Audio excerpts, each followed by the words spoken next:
The magical rituals demonstrated in this video are performed by practicing magicians, not professional actors.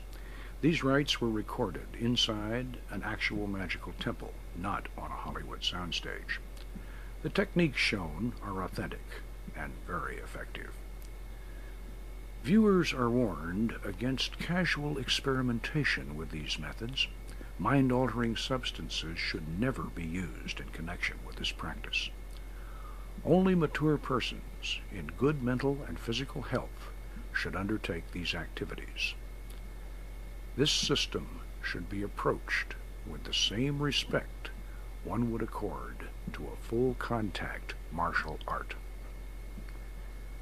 This documentary is offered to the public as an educational introduction to an ancient Western tradition of psycho-spiritual development that has been misunderstood and maligned. Practitioners of Solomon's magic are not Satanists who make pacts with the devil. They are spiritual explorers in the deep caverns of the mind, carrying with them the lamp of wisdom and armed with the power of God.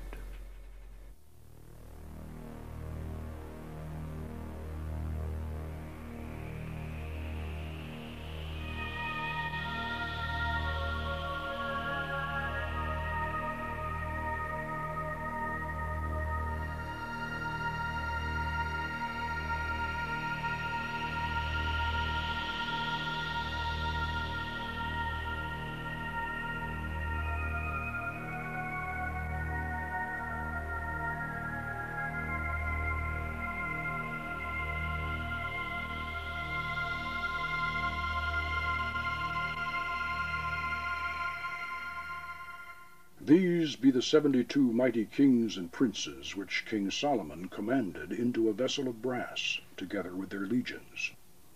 And it is to be noted that Solomon did this because of their pride. And when he had thus bound them up and sealed the vessel, he, by divine power, did hurl them into the depths of a lake in Babylon.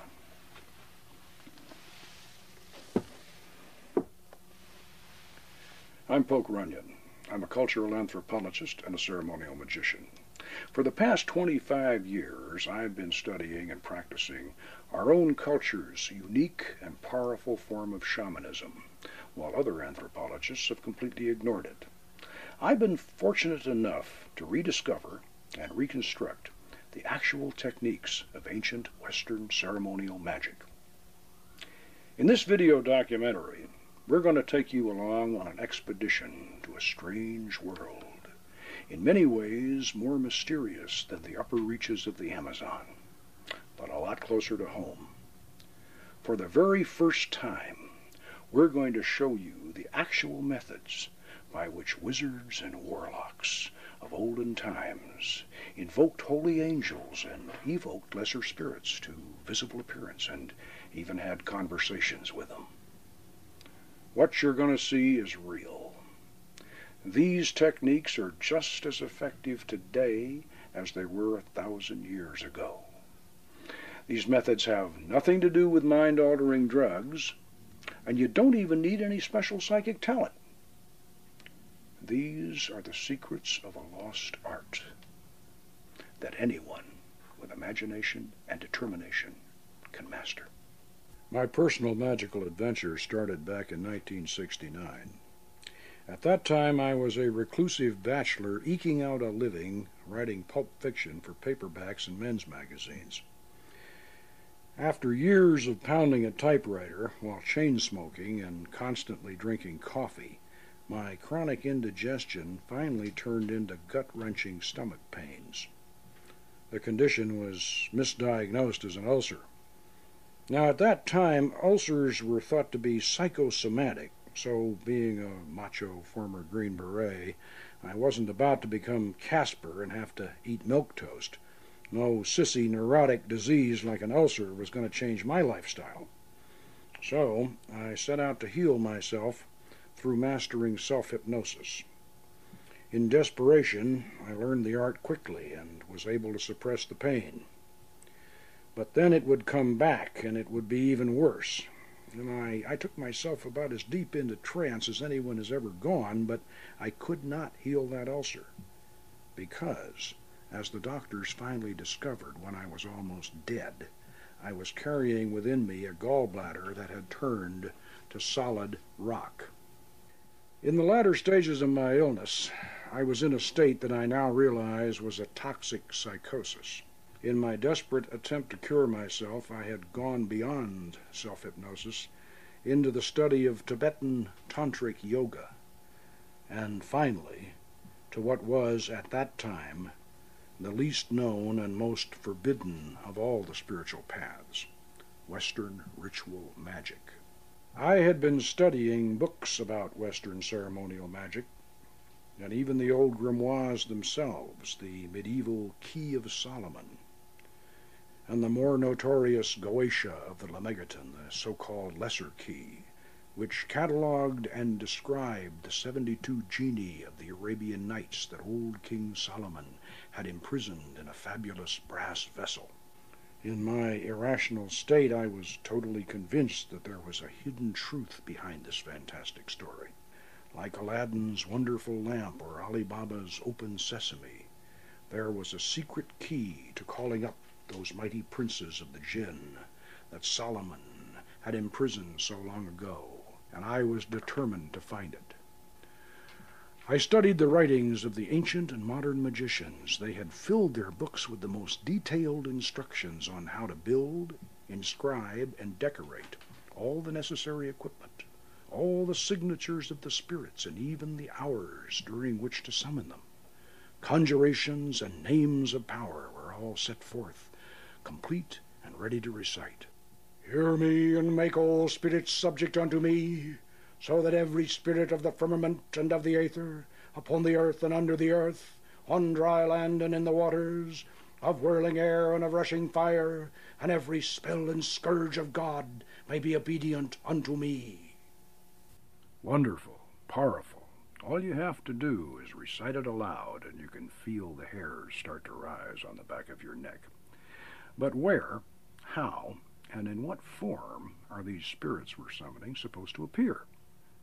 That one all-important element, how to make the spirit physically appear, was always missing from the old grimoires. Now, I knew that over a dozen ancient and modern writers on magic couldn't be involved in one big, long-standing conspiracy to suppress this final secret, so it seemed obvious that at some time in the past, the key to the magical art had been lost, and the modern writers and experimenters just simply didn't know how it was done. This suspicion turned out to be true.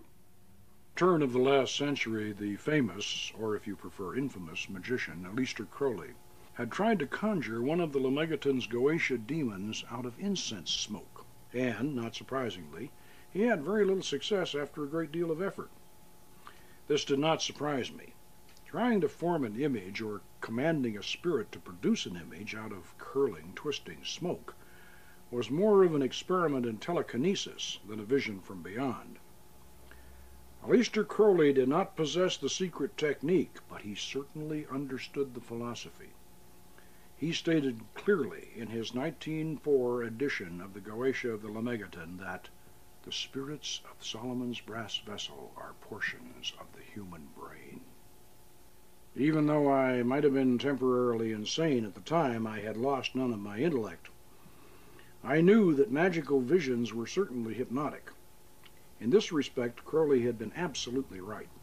Solomon's genii would not come forth from caverns beneath the earth. They would rise out of the nether reaches of the deep mind. I noticed that the sigils of the Lemegeton's Goetia spirits were very similar to the vevés of Caribbean voodoo.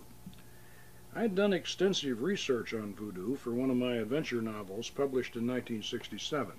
I knew the voodoo trance, wherein the participant becomes possessed by the spirit, was known to be hypnotic. The focal point of these ceremonies was the vevé of the Ogun, drawn on the ground and illuminated by candles. Somehow this symbolic signature helped to bring forth the vision. At this point, your high school science teacher might be saying, well, if all this magic is only in the mind, Weren't those old wizards and even the modern magicians like that Crowley fellow just using their imagination? Yes, they certainly were. But the human imagination, inspired by its divine creator, is the most powerful force in the universe. A river of hopes and dreams that bears us all along on its flowing course, from the beginning to the end of time, from planet Earth out to the farthest star. Let us recall a few lines from the greatest of the Romantic poets, William Wordsworth. Of shouting angels in the imperial thrones, I pass them unalarmed. Not chaos, not the darkest pit of lowest Erebus, nor aught of blinder vacancies scooped out by help of dreams, can breed such fear and awe as fall upon us when we look into our minds, into the mind of man. With that in mind, let's look at the philosophy and the psychology that lies behind this powerful system. To begin with, we should not make the mistake of thinking that those old magicians were credulous and naive enough to believe that they could physically manifest the kind of heavenly glories and hellish horrors that Bosch and Blake depicted. These artists, like the Hollywood movie makers of today, symbolized the subtle power of magic with intense and sometimes lurid physical images. In magical operations, the roof does not fly off as choirs of angels descend in blinding rays of light, nor does the floor crack open to disgorge a horde of fire-breathing demons. The actual effects of magic are very powerful, but they are also subtle and subjective. As Cornelius Agrippa, one of the greatest of the Renaissance magicians, explained, there is another meaning than what is writ in the bare letters about this magical art. We must not look for the principle of these grand operations outside of ourselves. It is that internal spirit within us which can very well perform whatsoever the monstrous mathematicians, the prodigious magicians, the wonderful alchemists, and the bewitching necromancers can effect. Heinrich Cornelius Agrippa was certainly an honored philosopher and magus, but we should remember that King Solomon was considered to have been the wisest man who ever lived. The wisdom of Solomon was proverbial. Therefore, we should not be surprised to discover that Solomon's art of magic was actually an ancient system of psychology. But before we assume that the spirits of our brass vessel are merely a collection of private individual fantasies and yearnings, we must remember that the ancient philosopher known as Hermes Trismegistus, called thrice greatest Hermes, declared in his famous emerald tablet, "True it is, without falsehood, certain and most true, that that which is above is like to that which is below, and that which is below is like to that which is above, to accomplish the miracles of one thing." Based upon this profound revelation, the Magi of classical times, the later medieval sorcerers, and the Renaissance magicians believed that the human mind was a miniature functioning model of the vast universe itself. The greater universe could be manipulated by magical operations within the personal sphere. Hermes Trismegistus had even gone so far as to suggest that in days of old men had created their own lesser gods. An ancient, outmoded, superstitious belief, your high school science teacher might say. Well, ancient, yes, but hardly obsolete. After 2,000 years, this strange statement by the original founder of Hermetic philosophy was finally explained in modern terms by the eminent psychologist Carl Gustav Jung. In the 1920s, Jung presented his revolutionary theory that beneath and beyond the personal subconscious mind there flowed a vast deep sea of dream images and forgotten lore. He referred to this as the collective unconscious. This mysterious psychic ocean was not the exclusive property of any individual human being. It was a dimension shared by all of us. Here one might discover the great archetypes of mythology, the heroes, the beautiful courtesans, the martyred saints, and the monstrous villains of our past. Here were the mysterious man-created gods, which Hermes Trismegistus had written about so long ago. And here were the demons of King Solomon's brass vessel. Jung's famous colleague, Sigmund Freud, was quick to realize the significance of what Jung had discovered, or rediscovered, and Freud was horrified by it. "Carl," he whispered, "you must not present this theory to the public, for if you do, you will release a black flood of occultism." But it would take more than Carl Jung's archetype and collective unconscious theories to release this flood of occultism that Freud feared. Theories by themselves do not produce results. For results, the magician still depends today, as he did thousands of years ago, on methods and techniques. Since time immemorial, magicians have placed themselves and others into states of trance, during which visions and oracles were received. We now know that this process was hypnotic, and that all the phenomenon we have come to associate with modern hypnosis was in fact known and practiced by ancient sorcerers under the guise of fascination, spellcasting, and enchantment. The powerful hypnotic effect achieved through a fixed gaze on a reflective surface is the reason why the crystal ball or shoe stone and the dark mirror or speculum were used by wizards of olden times as their spiritus loci, the actual place where angels and spirits could be conjured to visible appearance. This was, and still is, a hypnotic process. And yet the final secret of how to employ these magical aids was always missing. With all the atmosphere, the philosophy, the paraphernalia, the powerful conjurations, and the hypnotic effects, a spontaneous vision in the crystal or in the dark mirror always depended upon some special psychic ability. One had to be a natural medium.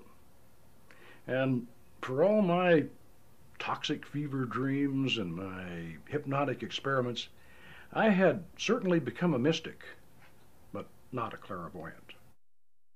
And yet there had to be a way that anybody with the desire and the determination could summon these spirits to visible appearance and have conversation with them. I tried placing a crystal ball in the triangle, but then when I stepped back inside the magic circle, as the operator was supposed to do according to the ancient texts, the 60-millimeter ball appeared the size of a doorknob. I knew that the crystal had to be used inside the circle for the invocation of the angels. And yet, we had to put something in that triangle. Something fascinating, something hypnotic, and something large enough to provide a viewing surface. Yes, the speculum, the dark mirror, and what better entrance into those caverns measureless to man the poet Coleridge had envisioned in his mystic eye. It had to be the dark mirror. But how to use it? How to make it actually work, I asked myself. And then something that I had read the year before jogged my memory. Something about the use of dark mirrors in the Far East. The final clue had been sitting on my bookshelf all the time. The book was called Tantra, the Yoga of Sex by Omar Garrison. In this work, the author described an ancient Oriental method of invoking the images of previous incarnations from the reflection of one's own face in a dark mirror flanked by candles. As I reread this section in Garrison's book, I felt a shiver of excitement. I was experiencing the same thrill that an archaeologist must feel as he brushes away the sand and looks down at the unbroken seal of an ancient royal tomb. I tried Garrison's experiment, and I found that it worked with remarkable effectiveness. If one stares in a darkened room into a mirror flanked by candles, after several minutes, a strange phenomenon will almost always occur. The familiar reflection will fade out, the mirror will go black, and then, when the image returns, it will be the face of someone or something else. This experience is usually accompanied by a profound sense of an otherworldly presence. It was obvious that this phenomenon must have been discovered a long time before any concept of reincarnation. It probably went back as far as the Paleolithic, when Stone Age people stared fascinated at their reflections in dark, still pools of water, seeing the strange transformation occur and being convinced that they were in the presence of their gods. I suspected that in a ritual setting using traditional conjurations and symbols, specific spirits and even ancient gods and goddesses might be summoned from the other side. This might well be the hidden meaning behind that strange passage in the Bible that reads, "God fashioned man in his own image." I command thee by the Tetragrammaton, Vassago, by which the elements are overturned, the air is sundered, the fire is generated, the earth moves, the sea rolls back, and all the host of things celestial, of things terrestrial, of things infernal, do tremble and are confounded together. Come, appear before this circle, within that triangle, in fair and human form, without horror or deformity and without delay. Come from whatever part of the world thou art and answer my questions. Come presently, come visibly, come affably and manifest that which I desire, being summoned by the true and living God. Eliorum. I command thee by the particular king who rules over thee, the mighty Amaymon, and by the power of the Archangel Raphael, I command thee, appear before me, and speak unto me in a clear, intelligible voice in my mother tongue, free from ambiguity and guile. Come in the name of Adonai Zebaoth. Come, why dost thou tarry? Adonai Shaddai, King of Kings, commands thee. I've not been dead, but only sleeping, hardly longer than a wink. I'll be up and rolling thunder once I have another drink.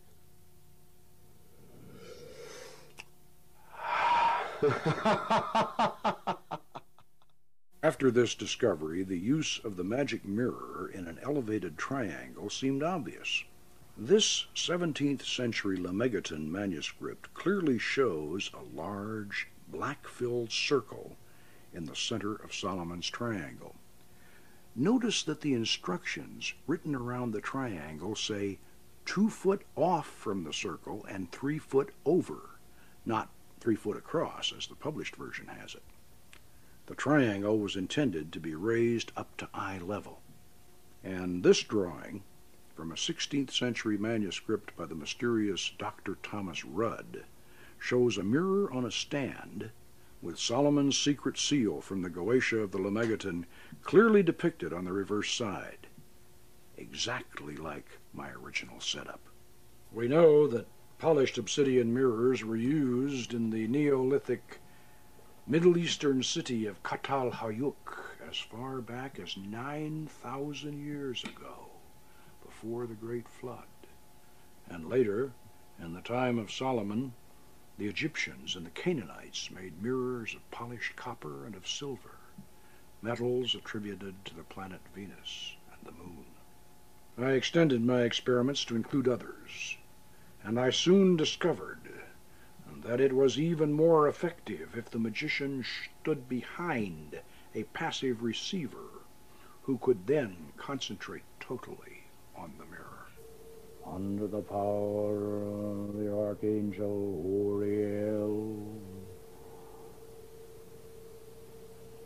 through the angel Mendiel, in the realm of the king Zemanar,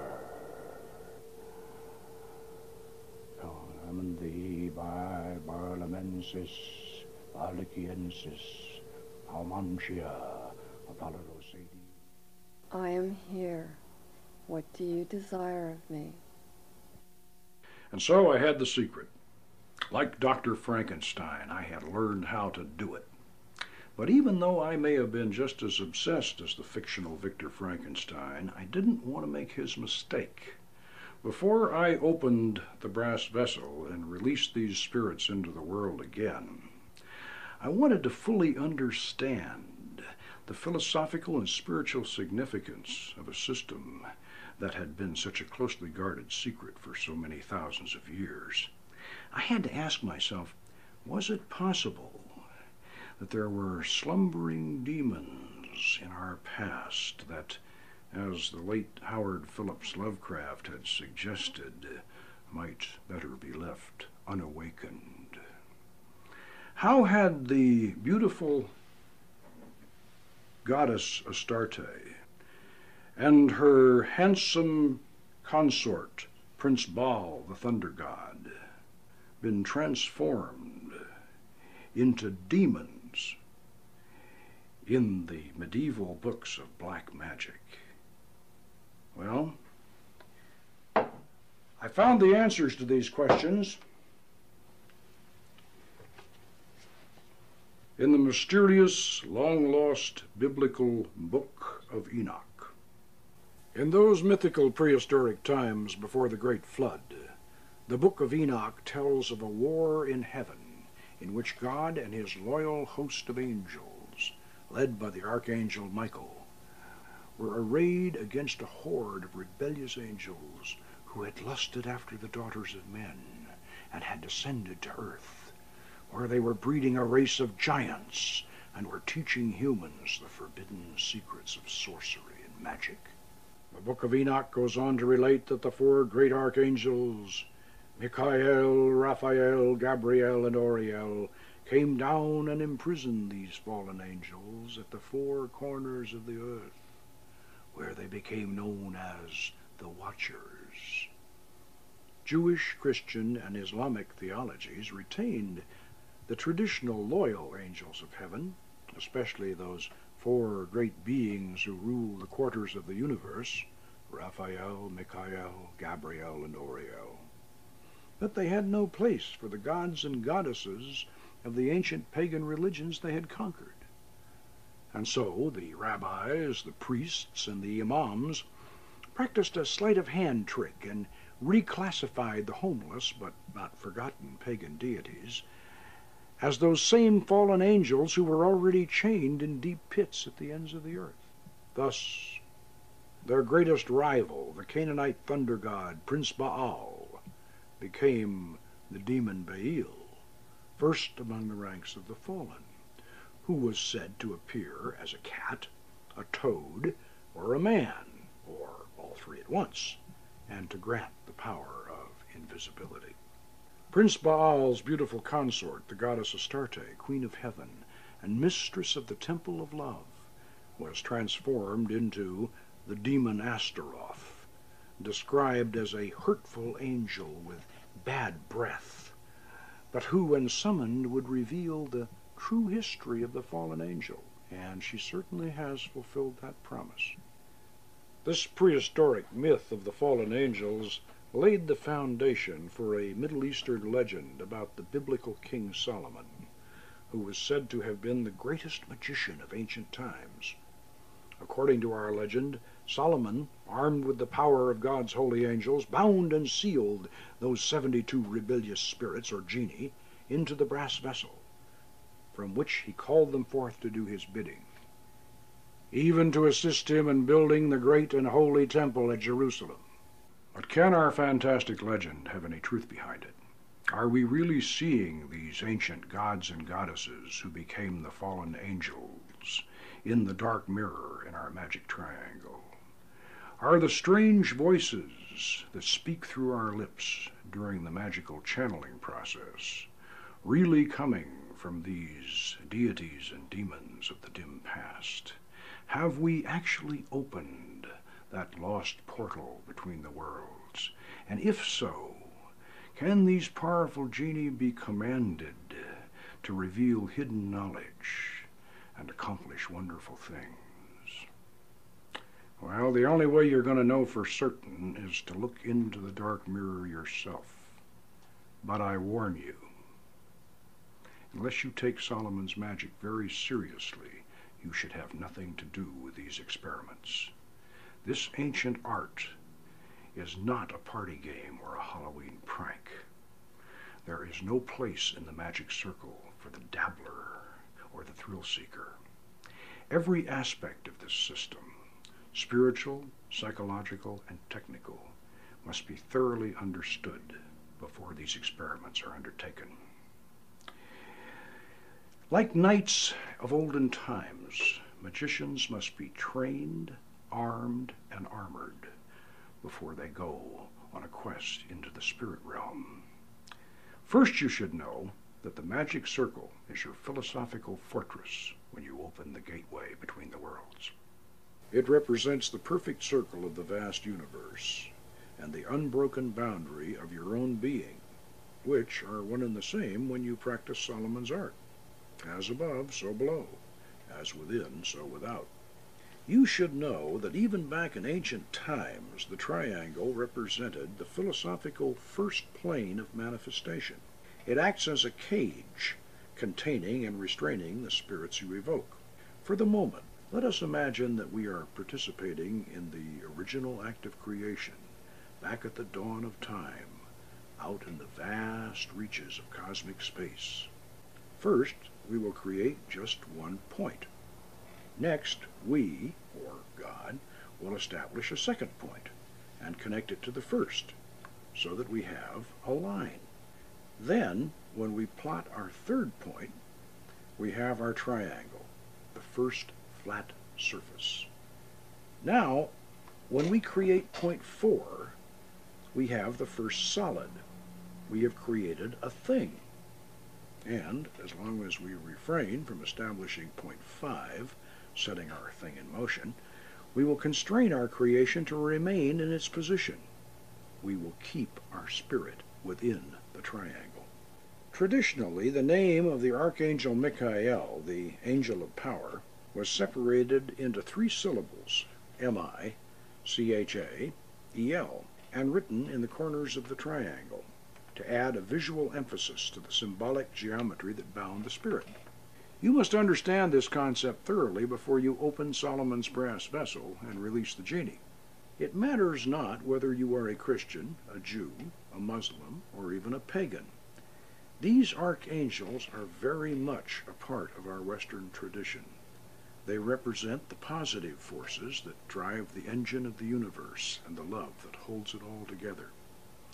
In the order of the Temple of Astarte, we conceive and visualize them as complementary male and female beings. For angels can appear in any form they wish, or any suitable form that your imagination can provide for them. They activate your magic circle of protection, Casting your circle with a pentagram ritual before each operation is certainly important, but that alone is not enough. The great archangels must live in your mind and in your heart. You must have them inside as well as outside. Nosce te ipsum, en tuo templo tu es Deus. This is the very first time we have ever permitted cameras into the inner sanctum of the Order of the Temple of Astarte. Notice the names of the great archangels of the quarters in Phoenician around the magic circle. You will hear these same names invoked in the traditional pentagram ritual that precedes and follows every magical operation. But I say again, the pentagram ritual by itself is not enough. You have to have these four great archangels of the quarters indwelling within you and ready to help you control the rebellious spirits. Otherwise, opening the brass vessel would be like opening Pandora's box, which, according to the ancient Greek myth, released evil into the world and then could not be reclosed. Therefore, you must first master the art of angelic invocation before you proceed to its darker counterpart, the evocation of Solomon's 72 spirits.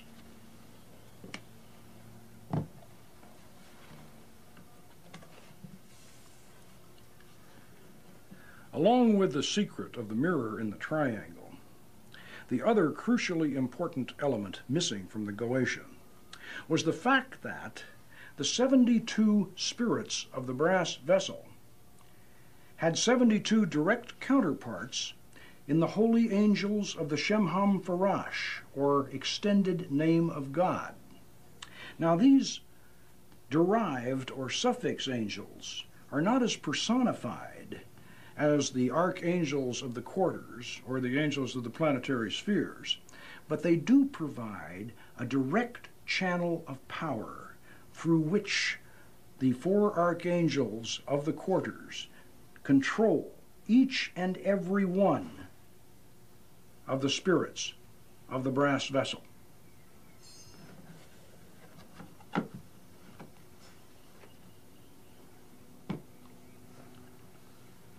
Unless this concept is understood and integrated into your Goetic operations, you are on spiritually dangerous ground. These Shemham Farash angels even have their own sigils, and there is a short invocation for each one of them. The careful operator should use both.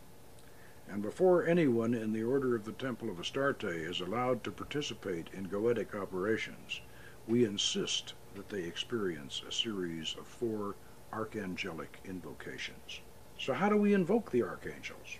Well, there's another book in the Lemegeton Compendium that probably should have been published with the Goetia. It's called the Almadel of Solomon, and gives us a very effective method for invoking, and by that I mean calling down the angels. The original Almadel was a tabletop device made entirely of wax. This was an ingenious design. The square slab of wax had holes at each corner through which the 4 candles were inserted, leaving enough length below to raise the little platform high enough so that a small incense burner could be placed beneath it, from where the incense fumes could rise through another set of holes to envelop the crystal shoe stone in mysterious tendrils of fragrant smoke, thus adding to the hypnotic effect. As with the Goetia, the secrets of the Almadel were not clearly explained in the Lemegeton. I had to use equal measures of scholarship and inspiration to reconstruct and fine-tune the system, but the effort was certainly worth the trouble, because the Almadel angels control the Goetia spirits. I know that statement may be surprising to some magical scholars who never look beyond, to quote Cornelius Agrippa again, what is writ in the bare letters. The Almadel's angels are not arranged in an ascending hierarchy. They are attributed to the 4 quarters and the 12 signs of the zodiac, with each of the 4 quarters governing the 3 astrological signs particular to its nature.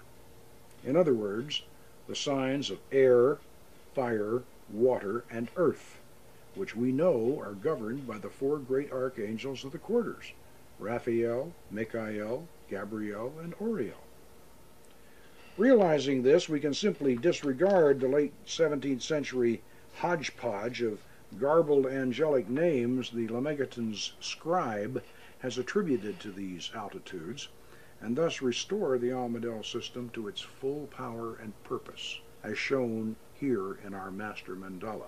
Each of the four great archangels of the quarters empower three sets of 6 Shemham Farash angels, who in turn control 3 sets of 6 counterpart Goetia spirits, which are distributed 2 to each of the 36 decans, or 10-degree divisions of an astrological sign. This occurs in similar order all around the zodiac. If you find this confusing at first glance, you can study the Master Mandala in the companion book to this video, the Book of Solomon's Magic. The design may appear complicated, but it is actually quite simple and easy to work with. You will note that our modern Almadel is combined with the traditional double cube altar. We have shielded the candles at the 4 corners, and an incense chamber below has been added, with slots cut around the central compass rose to allow the rising smoke to surround our crystal shoestone, which is placed on our master mandala that unifies the Goetia and Almadel systems in one all-encompassing design. Notice that we've placed low stools around the foot of the altar so that 4 or more people may sit and gaze up at the smoke-shrouded crystal, haloed in spectral light, with nothing else in their field of vision. Now, let's see how this works in actual practice. Before every magical operation, whether of invocation or evocation, we open our circle and call down the archangelic guardians of the quarters with a Golden Dawn-style invoking ritual of the Lesser Pentagram, and, at the conclusion of the ceremony, we will employ the banishing version of the same rite to close and seal the gateway between the worlds. Ata, Malkuth, Vegabura, Vegaduda, Neolam, Om.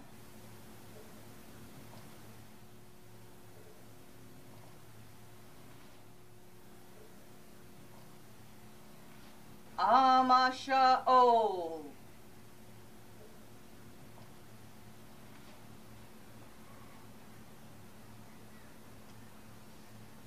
Adonai.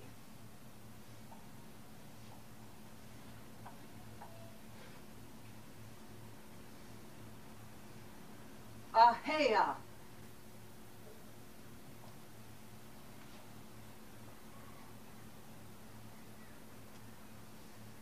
Ata, Gibor, Leolam, Adonai. Before me, Raphael.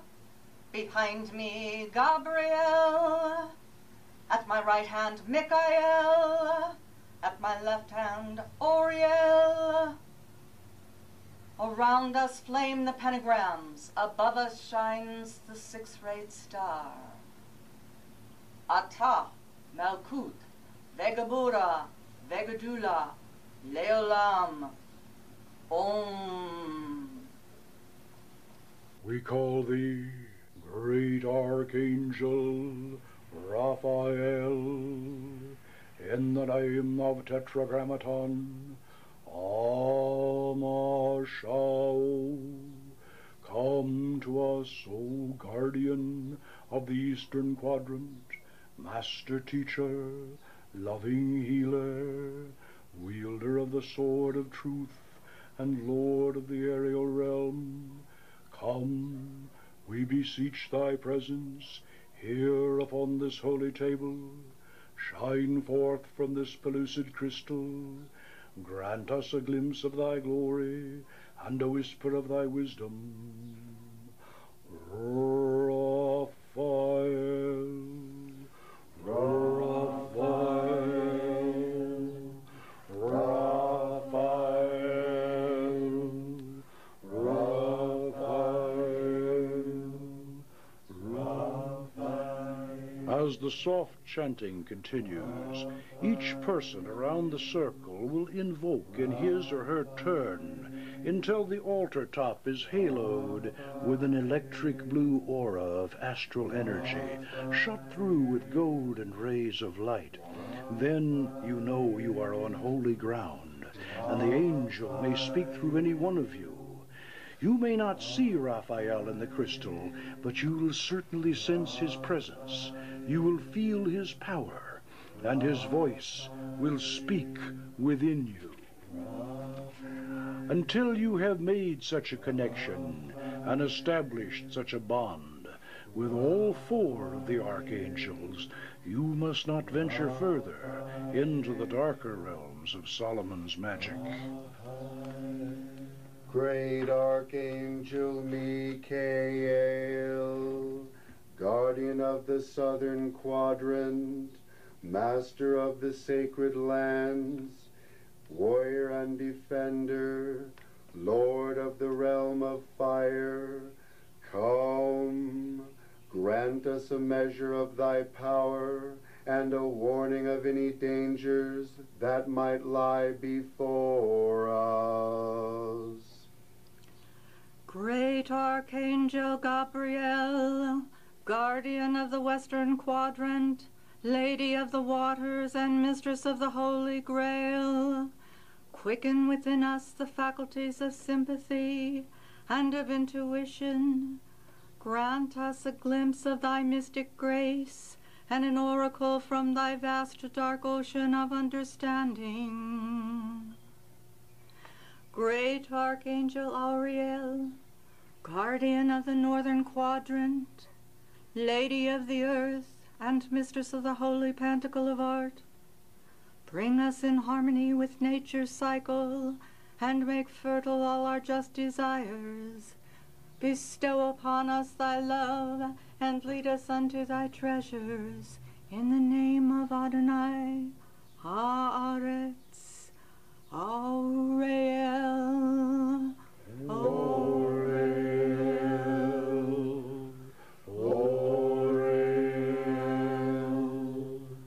Auriel, Auriel,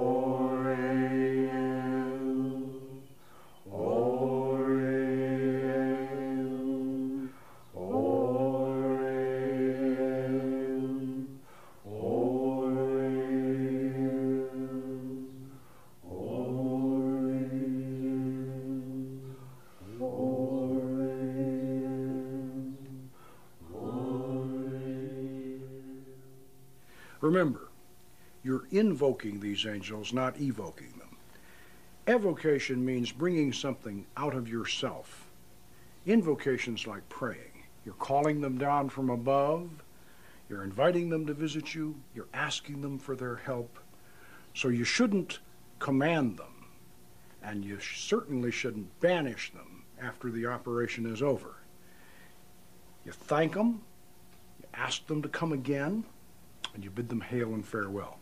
Now that we have the four great archangels of the quadrants firmly on our side, we're ready to open Solomon's brass vessel and call forth the genie to appear in the dark mirror on the triangle of art. As an example, we're going to summon the spirit Astaroth, who is described in the Goetia as a great and powerful duke whose lamen is to be made out of copper. Copper is the metal attributed to the planet Venus. This is appropriate because the spirit Astaroth is actually the ancient Canaanite goddess Astarte. Therefore, we will operate as if we are evoking her in the seventh Kabbalistic sphere of Netzach, with the understanding that all operations of the Goetia take place in the lunar sphere of Yesod. Remember, each sphere contains its own tree of life complete. This concept is not difficult to grasp if we think of the moon as a silver mirror through which all the multicolored lights of the higher spheres are reflected. And keeping this in mind, we should always perform our evocations when the moon is waxing. Pay very close attention to every detail of what you're about to see. This is the first time a complete operation of Goetic thaumaturgy has ever been visually recorded. We're going to call forth the Spirit Astaroth, who is actually Astarte, the Queen of Heaven and the patron goddess of our temple. It was in her honor and through her inspiration that I founded the Order of the Temple of Astarte in 1970 to properly teach Solomon's magic to worthy students of the art. We have continued this tradition in an unbroken continuity for 25 years, initiating and instructing over 100 here in our temple. After the lesser pentagram, which we have already demonstrated, the operator should perform a planetary septagram ritual, internalizing and then externalizing the Kabbalistic lunar sphere of Yesod, within which all Goetic operations are encompassed.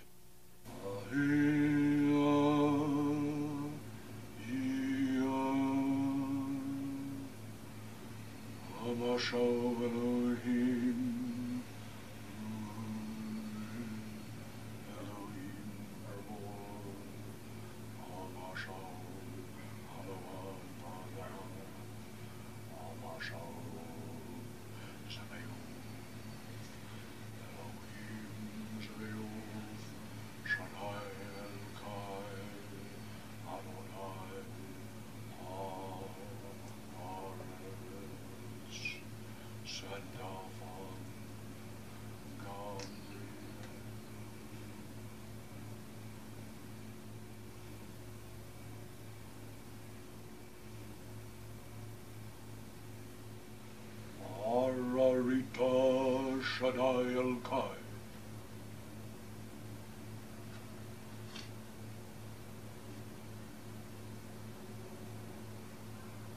Ararita Shaddai El-Kai.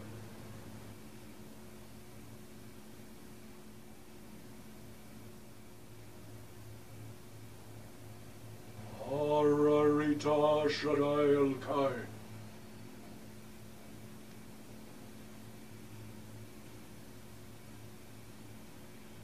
Ararita Shaddai El-Kai. In the name of the Archangel Gabriel, I declare the gateway to the lunar sphere of Yesod is hereby open. Om. Let the mystic circumambulation commence. 7 turns Deasil in the sphere of Netzach of Yesod.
invoke the Bornless One, thee that didst create the earth and the heavens, thee that didst create the darkness and the light.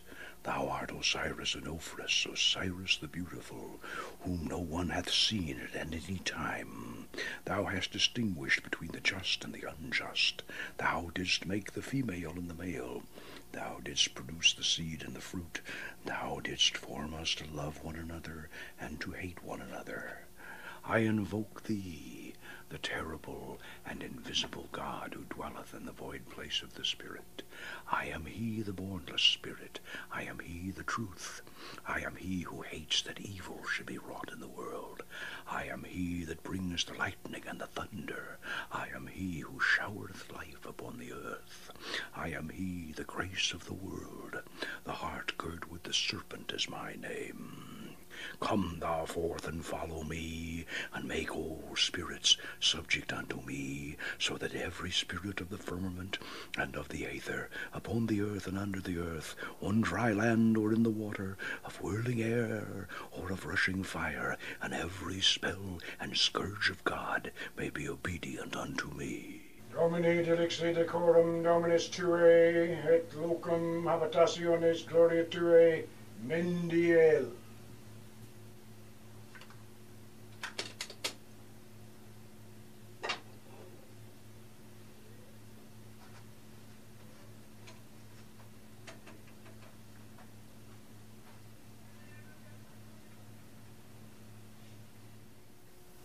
I conjure thee, Spirit Astaroth. I supplicate thee, Goddess Astarte. I conjure thee, in the northern quadrant, under the power of the Archangel Uriel, through the angel Mendiel, in the realm of the king Zemanar, command thee by Barlamensis, Baliciensis, Paumantia, Apollorosades, and the mighty princes Geneo and Leocade, ministers of the seat of Tartarus, and chief princes of the throne of Apologia in the 9th region. Come, in the holy and glorious names, Yah, Hamashau Elohim, Ul, Elohim Gabor, Hamashau Alavavadas, Hamashau Zebaoth. Come, appear before this circle, within that triangle, in fair and human form, without horror or deformity, and without delay. Come from whatever part of the world thou art, and answer my questions. Come visibly, come affably, and manifest that which I desire. Being summoned by the true and living God, Eliorum, we command thee also by the Tetragrammaton.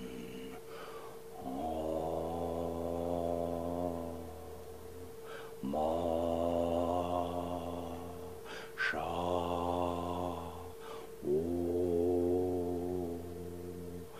By the elements are overturned.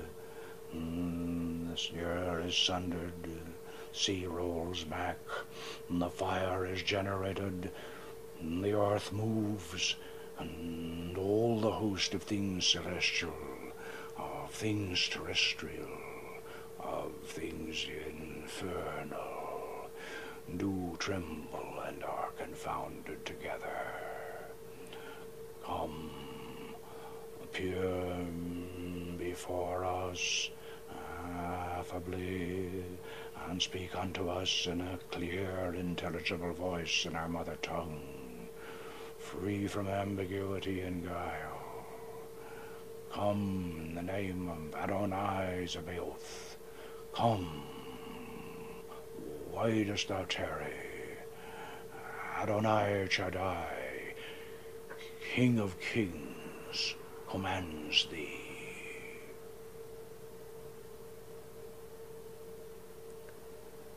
Do you have a presence? Yes, she is here.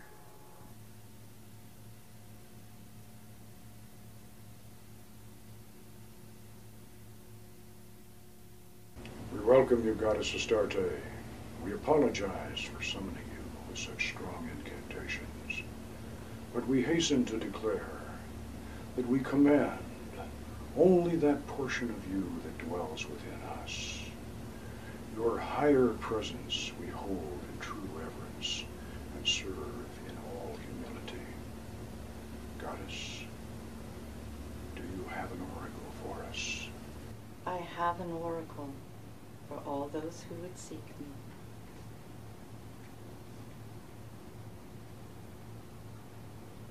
Each priestess must call me forth through her own image and in her own time.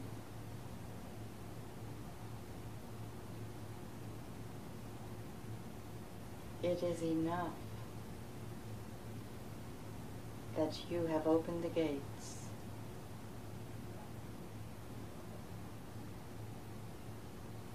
Now, each one must make her own sacred journey. Great Goddess Astarte, we thank thee for having attended our rites and granting our wishes. And as we release your special presence to return to your lovely realm, we ask that your essence remain stronger within us. And we ask that you return to us when called by the rites of holy magic. Hail and farewell.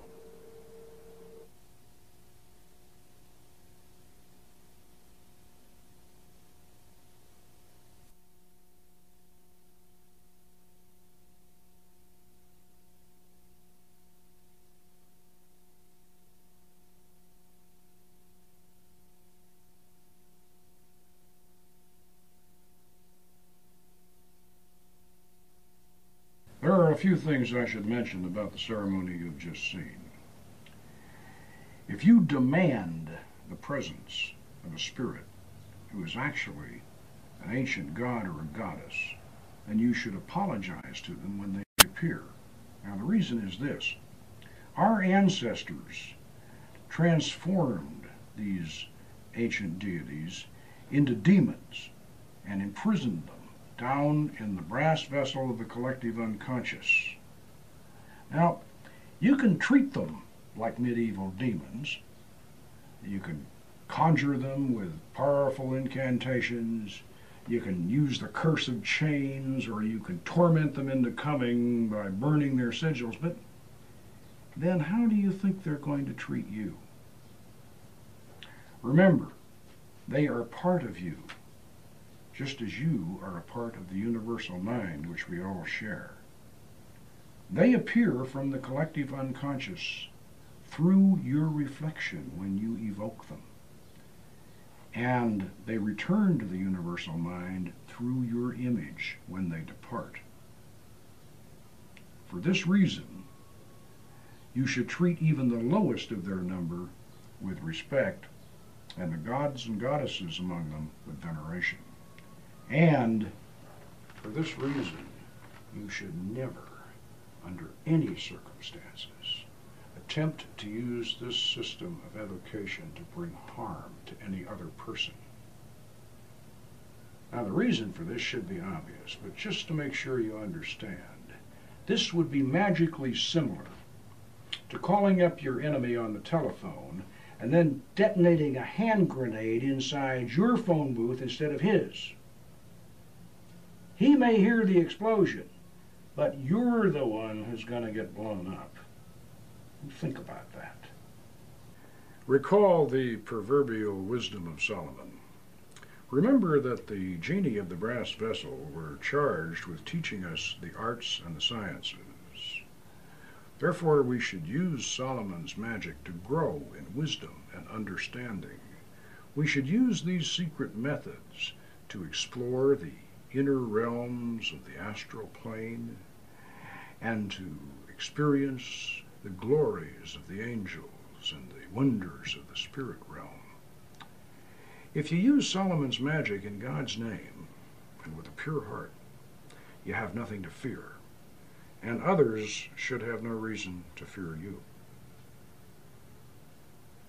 Now that we've returned from our magical journey, and you understand how Solomon's magic really works, you might be asking yourself, why is all this being revealed? Why are we showing you, without initiation and training, secret techniques that have been closely guarded through the ages? Why have we shown you the actual equipment and how to use it? Well, the truth is, we really didn't want to reveal these techniques to the general public, but in 25 years, during which time I personally initiated and trained over 100 students, it's not surprising that our secrets would leak out. At the present time, there are several small groups presuming to teach our methods, and a few years back, a former member of our order self-published a partial and oversimplified version of our system, which in turn became the authoritative source for a chapter on magical evocation in a beginning primer on ceremonial magic issued by a major publisher.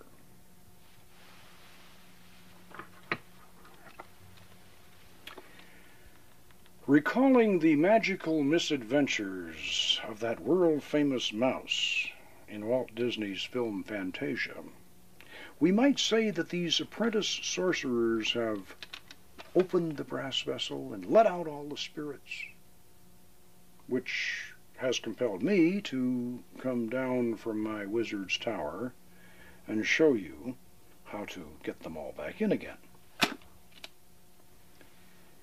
I was responsible for the rediscovery and the modern development of the Goetia Almadel system we have explained and demonstrated in this video. And because it's no longer a secret, I now feel obligated to make the authentic and genuine system available to all sincere students who want to learn how to correctly practice this ancient art. If you wish to research more deeply into the Solomonic system, please refer to the Book of Solomon's Magic by Carol Polk Runyon. This work serves as an excellent companion to this video cassette.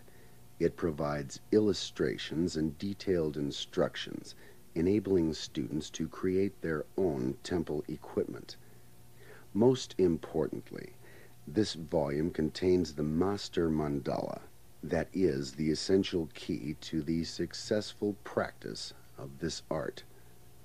To order postpaid, send a check or money order for $24.95 plus $7 for foreign airmail to the Church of the Hermetic Sciences, Incorporated, P.O. Box 403, Silverado, California, 92676.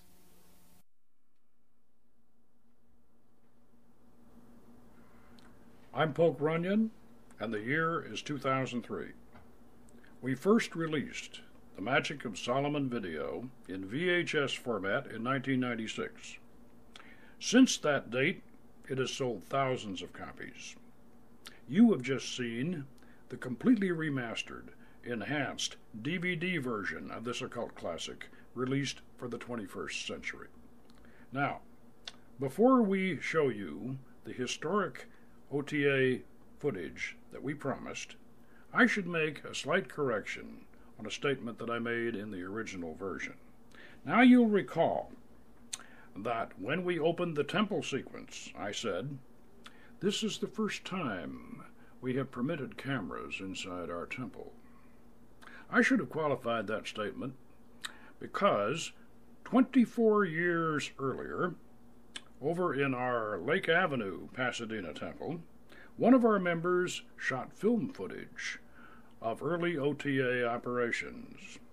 This film footage was shown on a nationwide network TV show in 1974, and it was rebroadcast in 1975. What you will see is an early version of the OTA Communion of the Elements ceremony and excerpts from a demonstration Goetic operation.